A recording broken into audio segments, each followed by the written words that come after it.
그래도 지구는 돈다. 우리는 보통 이것을 갈릴레이의 말로 이제 알고 있습니다. 그런데 사실 학자들이 그렇게 이야기하더군요. 실제로는 갈릴레이는 그런 말은 한 적은 없다. 나중에 후대 사람들이 만들어낸 이야기 같긴 합니다. 그럼에도 불구하고 분명한 것이 하나 있습니다. 코페르니쿠스를 이어서 이 갈릴레이가 주장했던 그 지동설이라고 하는 것 자체가 중세 이후에 모든 현대 사람들의 그 세계관을 완전히 뒤바꿔 놓았다라고 하는 것입니다. 그것은 변하지 않는 사실이겠죠. 그 이유가 무엇일까요? 그 이전에 사람들은 거의 1000년이 넘는 기간 동안에 소위 말하는 천동설을 믿었습니다. 그러니까 지구가 우주의 중심이라고 믿은 것입니다. 지구가 우주의 중심이니까 그 주변의 행성들이 태양을 포함해서 모든 행성들이 지구 주변을 돈다 이렇게 생각했죠. 그것이 소위 말하는 천동설입니다. 그런데 갈릴레이는 천체 연구를 통해서 그게 사실이 아니다라고 하는 것을 밝혀낸 거예요. 실제로 움직이지 않고 가만히 있는 것은 태양이고 그 태양 주변으로 지구를 포함한 모든 천체가 모든 행성들이 돌아다닌다. 이게 소위 말하는 지동설이 되는 것이죠. 그 전에 사람들은 우리가 살고 있는 지구를 중심으로 모든 것을 해석한 것입니다. 다시 말하면 나를 중심으로 그 지구에 살고 있는 인간을 중심으로 모든 우주를 이해했다고 볼 수 있어요. 그런데 이 지동설이라고 하는 것은 그 시선을 옮긴 아주 큰 기여도가 있다. 이렇게 보통 역사에서 언급이 됩니다. 여러분들은 죄가 무엇이라고 생각하십니까? 조금 밑도 끝도 없는 이야기 같긴 하죠. 조금 더 구체적으로 타락 이후에 인간이 어떤 존재가 되었길래 사람을 죄인이라고 부르냐라는 것입니다. 종교개혁자였던 마틴 루터가 이런 라틴어 구절로 타락 이후의 인간의 상태를 설명한 적이 있습니다. 호모 인크루바티스 인세라고 하는 표현입니다. 호모 인크루바투스 인세입니다. 이것을 해석하면 자기 자신에게로 굽어진 인간 이렇게 풀 수 있습니다. 자기 자신에게로 굽어진 인간. 그렇죠, 여러분. 결국 죄라고 하는 것은 뭐냐면 인간을 자기 중심적인 존재가 되게 만든다는 것입니다. 철저하게 나를 중심으로 생각하는 것입니다. 나를 중심으로 욕망하는 것입니다. 나를 중심으로 모든 인생의 결정을 내려가는 것이죠. 여러분, 그렇기 때문에 참 기독교 신앙을 갖는다라고 하는 것은 반드시 관점의 변화를 수반하는 것입니다. 그러니까 나 중심으로 세상을 바라보고 해석하던 것에서 하나님을 중심으로 세상을 바라보고 해석하는 자리로 변화되는 것, 그것이 엄밀한 의미에서 기독교 신앙을 갖는 것이라고 말할 수 있습니다. 왜냐하면 결국 복음이라고 하는 것은요, 자기 자신에게로 철저하게 굽어져 있어서 스스로는 그것을 곧게 할 의지도 없고 능력도 없는 죄인들을 구원하시는 하나님의 인내와 자비와 긍휼의 선포이기 때문에 그렇습니다. 여러분, 그래서 사도 바울이 고린도후서 5장 15절에서 이렇게 그 변화를 말한 적이 있습니다. 언급한 적이 있습니다. 여러분, 같이 한번 한 목소리로 읽어볼까요? 그가 모든 사람을 대신하여 죽으심은 살아있는 자들로 하여금 다시는 그들 자신을 위하여 살지 않고 오직 그들을 대신하여 죽었다가 다시 살아나신 이를 위하여 살게 하려 함이라. 아멘. 아멘이죠. 여러분, 그런 면에서 오늘 우리가 함께 읽은 사사기 말씀이 전하는 메시지가 의미심장하다 이렇게 여겨집니다. 왜냐하면 오늘 우리가 읽은 본문은 이처럼 자기 자신에게로 굽어져 있는 인간 군상들, 다양한 사람들의 모습을 대단히 입체적인 모습으로 우리에게 그려주고 있기 때문에 그렇습니다. 나아가서 결국 오늘 말씀도 다시 한번 저와 여러분을 참 복음이 우리에게 전하는 메시지로 초대한다라고 말할 수가 있겠죠. 여러분, 오늘 우리가 읽은 말씀 이제 사사기 벌써 20장에 접어들었습니다. 오늘 우리가 읽은 말씀에 굳이 부제를 붙이자면 아마 전쟁의 서막 이 정도 붙일 수 있을 것 같아요. 전쟁의 서막. 이스라엘의 11지파와 베냐민 지파 사이에 내전이 벌어지기 직전에 아주 긴박한 그 상황들을 오늘 우리가 함께 읽은 말씀이 전하고 있기 때문에 그렇습니다. 베냐민에 속해 있었던 기브아라고 하는 도시에서 아주 끔찍한 집단 성폭행, 폭력의 사건이 있었습니다.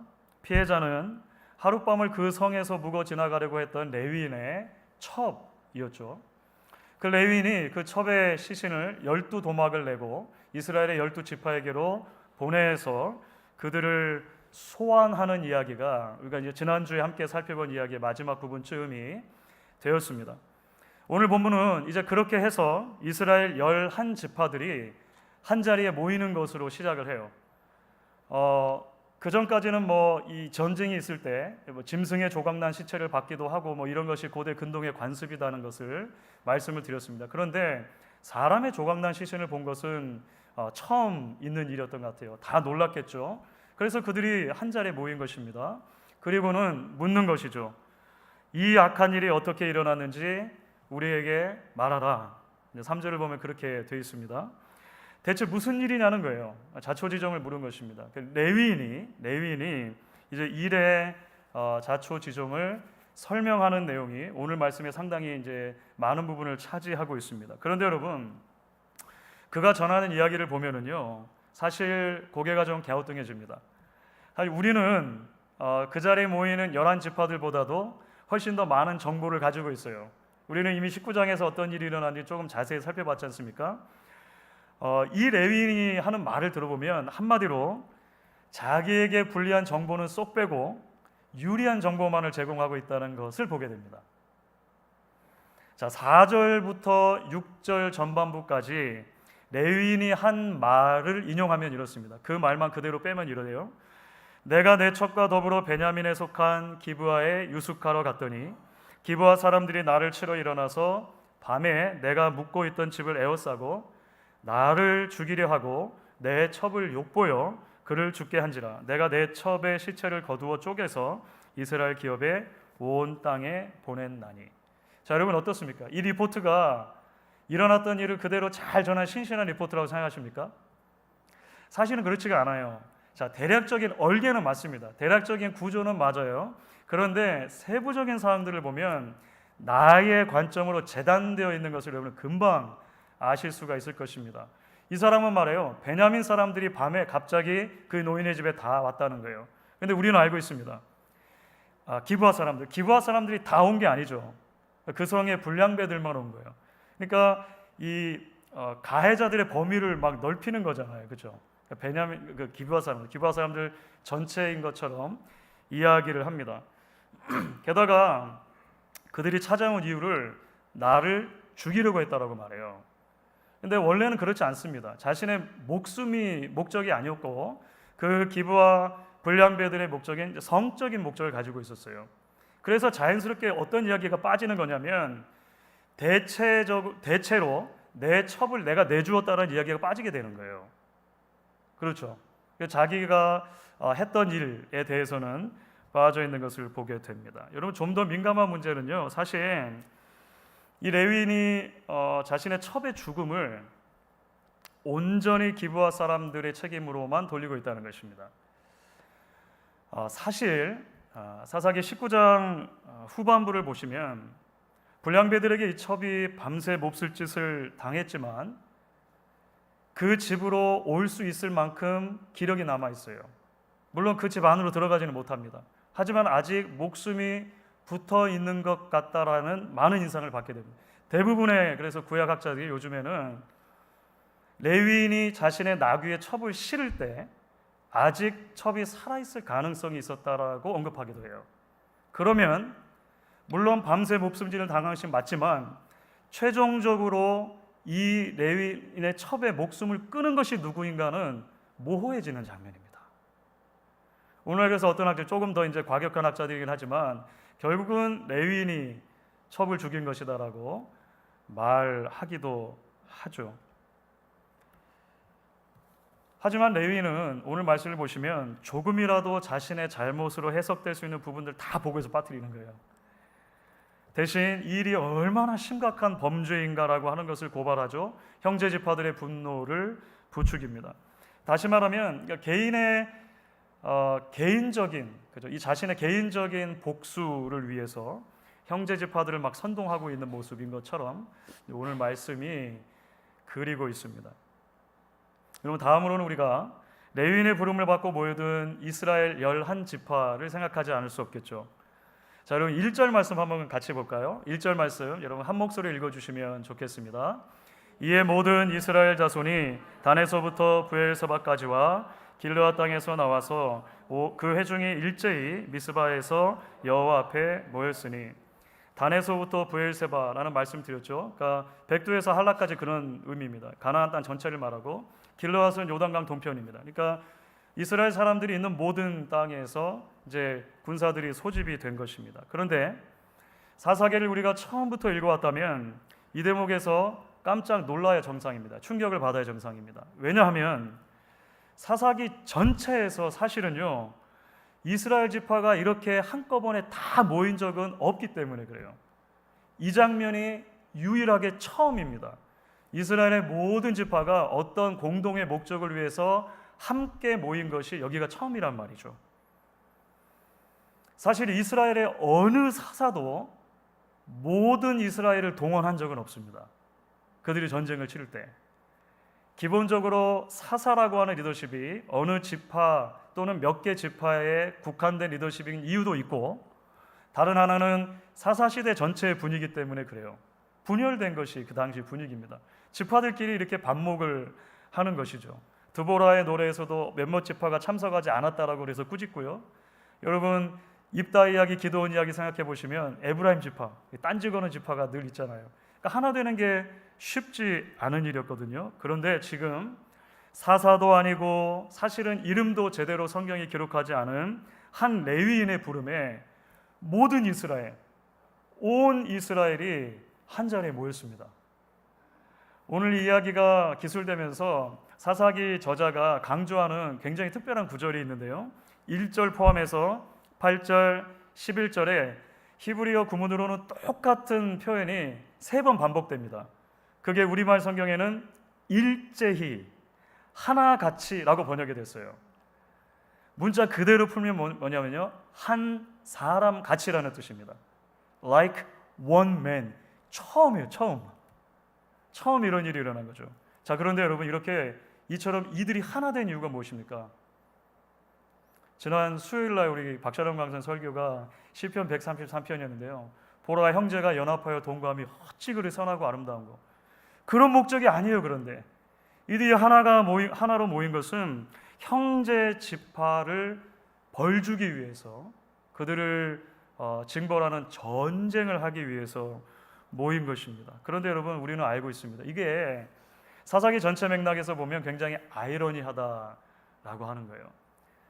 이스라엘 각 지파들은 지금까지 한 번도 그들이 정작 싸워야 할 가나안 사람들과 전쟁하기 위해서 이렇게 연합해 본 적이 없어요. 한 번도 하나님이 명령하신 것을 이루기 위해서 전심으로 한 사람같이 마음을 모은 적이 없다는 것입니다. 그런데 동족과 싸우기 위해서 전례 없는 연합이 이루어지고 있는 거예요. 아이러니죠. 게다가 지금까지 이들이 자신 안에 깊숙이 뿌리 내리고 있던 죄악과 배교를 대했던 그 태도를 살펴보면 훨씬 더 이 문제가 아이러니해집니다. 사실 그들은요, 자신들의 죄에 대해서는 너무나 관대했어요.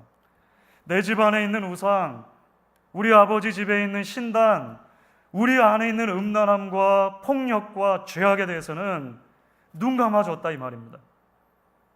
그런데 어느 한 형제 지파, 베냐민 지파의 이 잘못에 대해서 그들이 마치 세상에서 가장 공정하고 가장 의로운 재판장인 것처럼 모이고 있는 거예요. 이런 일이 있으면 안 되지 하는 거죠.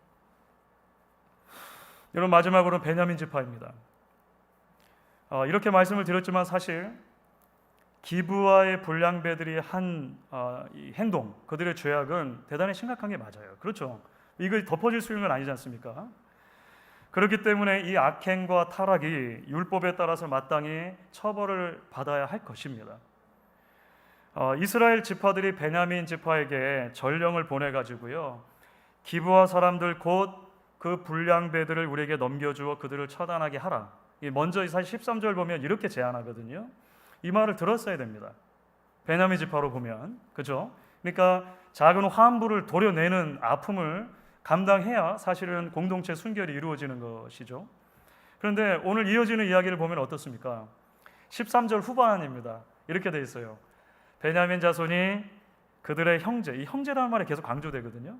그들의 형제 이스라엘 자손의 말을 듣지 아니하고, 뿐만 아니죠, 베냐민 지파도 나아가서 전쟁을 준비해요. 전쟁을 준비합니다. 이유가 뭘까요? 팔이 안으로 굽는다고, 기브아 사람들이 어쨌든 베냐민, 우리 지파잖아요. 우리 지파. 그러니까 그 사실 하나만으로도 우리가 보호해주자, 아마 이랬을 수도 있겠죠. 어쩌면 단순히 기분이 나빴을 수도 있습니다. 아니, 11지파가 막 득달같이 달려들어서 우리 지파에 속해 있는 기브아 사람들을 심판하려고 하네.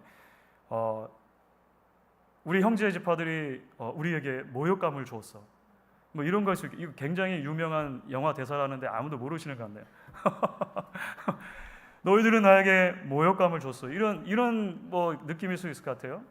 사실은 성경 자체가 우리에게 그 이유를 다 설명하진 않지만, 어쨌든 이들은 다른 지파들의 요청에 귀를 기울이지 않는 거예요. 전쟁을 준비합니다. 주 안에서 사랑하는 여러분, 결국 우리가 이 이야기들을 통해 발견하는 것이 무엇입니까? 말씀드린 것처럼 철저하게 자기 자신 안으로 굽어져 있는 인간들의 모습입니다. 그렇죠. 레위인은 레위인대로, 이스라엘 12지파도 그 나름대로, 베냐민 지파도 그들대로 가장 중요한 게 지금 무엇입니까? 나입니다. 나. 그 누구의 이야기도 중요하지 않고 나의 이야기가 가장 중요한 것 되고 있는 것이죠. 저희 새아들이 어렸을 때입니다. 아주 어렸을 때, 막내가 태어난 지 몇 개월 안 됐어요. 아직도 그 요람에 막 있을 때입니다. 뒤집지도 잘 못할 때이죠. 아마 큰 아들이 6살쯤 됐고요, 둘째 아들이 5살쯤 됐던 것 같아요. 한 20년 전쯤 되겠네요, 그죠? 어느 날 보니까 지금 집은 아닌데 이전 집인데 벽에 크레용으로 낙서가 되어 있는 거예요. 어린아이를 키우다 보면 그런 일 종종 있지 않습니까? 하얀 벽에 크레용으로 낙서가 되어 있어요. 그래가지고 큰 아들을 불러가지고 추궁을 했습니다. 여기 벽에 낙서가 되어 있네. 이거 누가 그랬니? 그랬더니 잠시의 망설임도 없이 둘째에게로 손가락이 향합니다. 우찬이가 그랬어요. 동생이 그랬다는 것이죠. 둘째를 불러다 또 묻습니다. 우찬아, 정말 이거 우찬이가 그랬니? 아니요 라는 대답이 돌아와요. 그래서 그러면 누가 그랬니? 묻습니다. 둘째 손가락이 누구를 향할까요? 우리미가 그랬어요. 아니, 태어난 지 얼마 되지도 않아서 뒤집도 못한다니까요. 뒤집지도 못하는데 그 막내에게 죄를 전가하는 것이죠. 여러분, 아마 아이를 키우면 비슷한 경험들을 하셨을 것입니다. 그렇죠? 참 예쁘고 귀한 자녀들이잖아요. 얼마나 예쁩니까? 그런데 가끔씩 깜짝깜짝 놀라요. 너무 죄인이에요. 아이들인데 너무 순결한 것 같은데 너무 죄인이에요. 어린데 너무나 자기 자신으로 굽어져 있잖아요. 부모들이 가르치지 않잖아요, 이거. 그렇죠?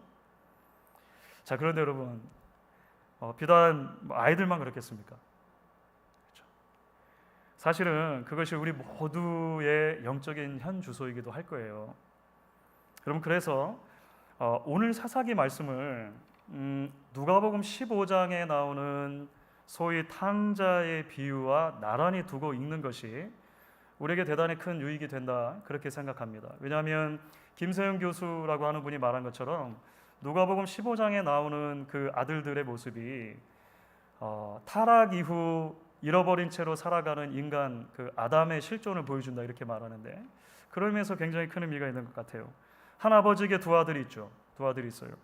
하나는 자신에게 주어질 유산을 미리 챙겨가지고 먼 나라로 가버린 그 둘째 아들입니다. 우리 소위 탕자로 알고 있는 그 아들입니다. 다른 하나는 계속해서 아버지 집에 있었던, 한 번도 아버지 집을 떠나본 적은 없는 그 맏아들이 있어요. 그런데 여러분, 우리가 누가복음 15장의 그 탕자 비유를 잘 읽어보면은요, 알게 돼요.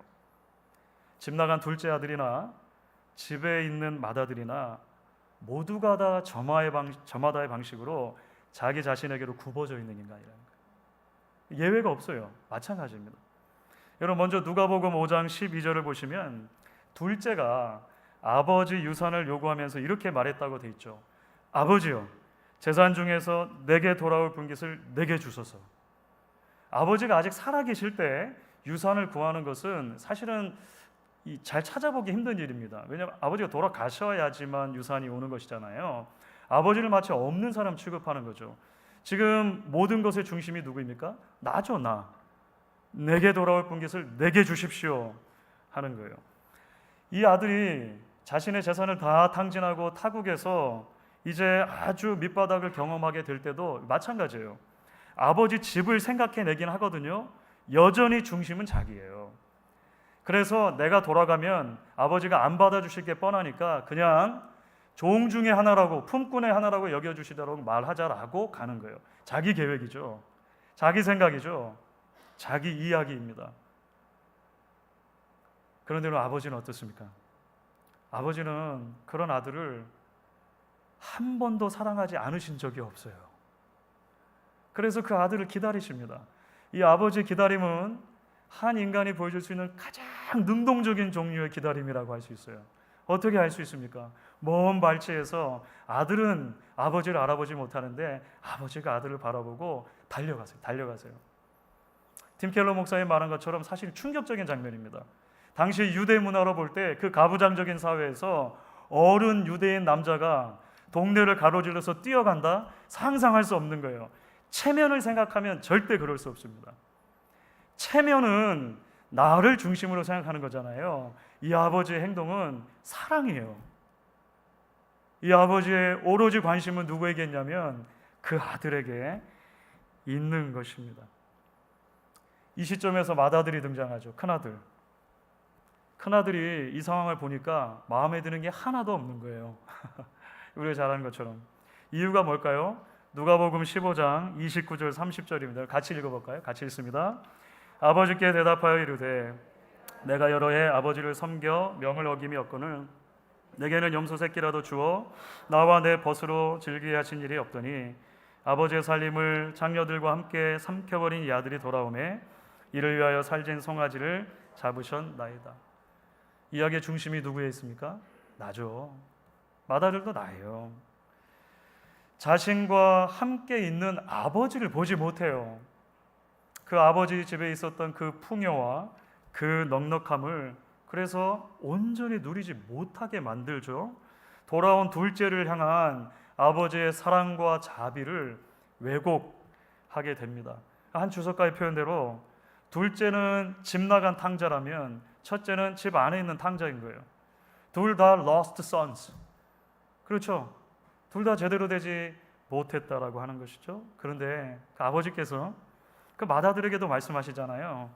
31절 32절입니다. 아버지가 이르되 너는 항상 나와 함께 있으니 내 것이 다 내 것이로되 이 내 동생은 죽었다가 살아났으며 내가 잃었다가 얻었기로 우리가 즐거워하고 기뻐하는 것이 마땅하다 하니라. 여러분, 이건 꾸짖는 건 아니에요. 그러니까 잘못했다라고 정죄하는 게 아닙니다. 원래부터 아들이 누릴 수 있는 그 어떤 것이 있었다는 것을 일깨워 주시는 거예요. 내가 옆에 있었잖니, 늘 나를 가졌었잖니 말하죠.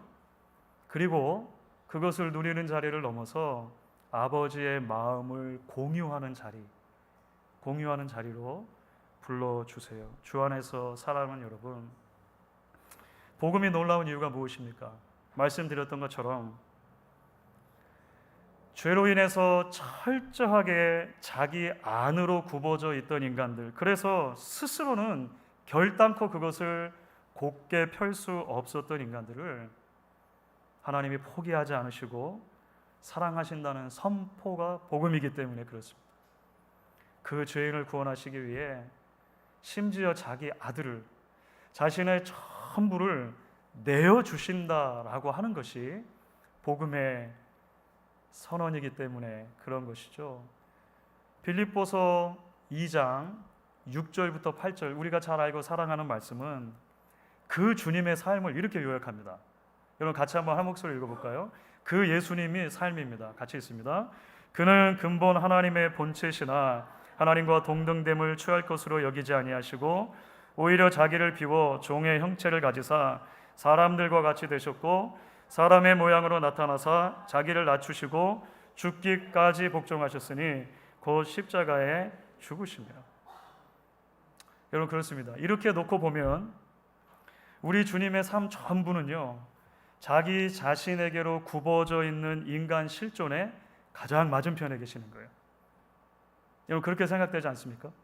모든 인간의 실존이 자기 자신에게로 완전히 굽어져 있는 것이었는데 두 번째 아담으로 하나님의 온전한 아들로 오신 예수님께서는 자신의 전부를 비우십니다. 가장 낮은 곳까지 가시는 것이죠. 아버지의 뜻에 순종하십니다. 그래야 저와 여러분이 그 구원의 은혜에 동참할 수 있기 때문에 그렇습니다.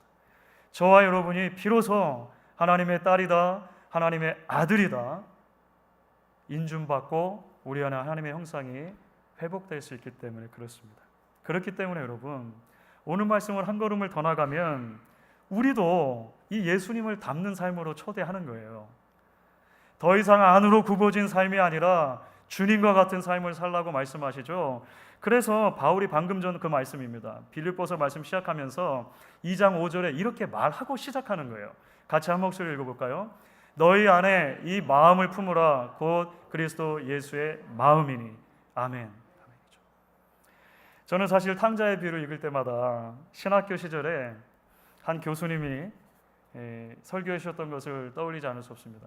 그 교수님이 학교를 떠나시기 전에 마지막으로 한인 학생회에서 설교를 하셨는데 그 탕자의 비유를 가지고 설교하셨어요. 선생님이 비유를 설명하시다가 나중에 이렇게 한번 상상해 보라는 거예요. 여러분, 만약에 동생이 집으로 돌아오는 그 길에 큰형을 먼저 만났다면 어떤 일이 일어났을까요?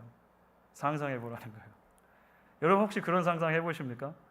만약에 큰형이 동생을 먼저 중간에 만났다. 여러분 이렇게 말하지 않았겠습니까? 넌 도대체 네가 무슨 일을 했는지 알기나 하니? 무슨 염치가 있어서 여기를 돌아왔니? 너같이 형편없는 놈은 아버지께서 받아주실 것 같니?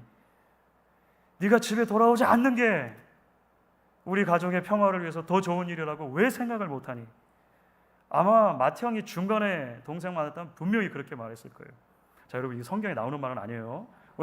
우리 상상력을 발휘했을 때 탕장은 돌아갔겠죠. 어떻게 아버지를 뵐 수 있습니까? 그런데 그 선생님이 계속해서 말씀하세요. 그러나 여러분, 우리에게는 이 형님과 전혀 다른 참 맏형님이 계십니다. We have another big brother. 우리는 다른 큰 형님이 있습니다. 예수님이죠. 예수님이라면 어떻게 하셨을까요? 아버지의 마음을 그대로 알고 계시잖아요. 멀리서 돌아오는 동생을 이 큰 형님이 먼저 보고 쫓아가셨겠죠. 또 달려갔겠죠. 그 동생을 안았겠죠. 입을 맞추고 말했을 거예요. 동생아, 잘 돌아왔다. 그 순간 너무 고생 많았지. 얼마나 힘들었니? 아버지께서 얼마나 기뻐하실지 눈에 선하다야. 가자. 집에 가서 분명히 말했을 거예요. 아버지 누가 왔는지 보세요. 동생이 돌아왔어요. 잔치합시다. Let's party together. 잔치합시다. 손은 제가 잡을게요. 제가. 형님이라면 그러지 않았겠습니까? 주 안의 사랑하는 여러분, 이 주님의 마음이 오늘 저와 여러분을 이 자리에 있게 한 것입니다. 그리고 역시 우리 또한 바로 그 주님의 마음을 품는 자리로 부르고 계시는 것입니다. 내 이야기, my story를 넘어서 아버지 하나님 그분의 이야기, his story에 끊임없이 귀 기울이는 저와 여러분, 그 이야기의 주인공이신 주님의 마음 우리도 품고 그렇게 섬기고 살기로 결단하는 오늘 저와 여러분 되실 수 있기를 주의 이름으로 축원하겠습니다.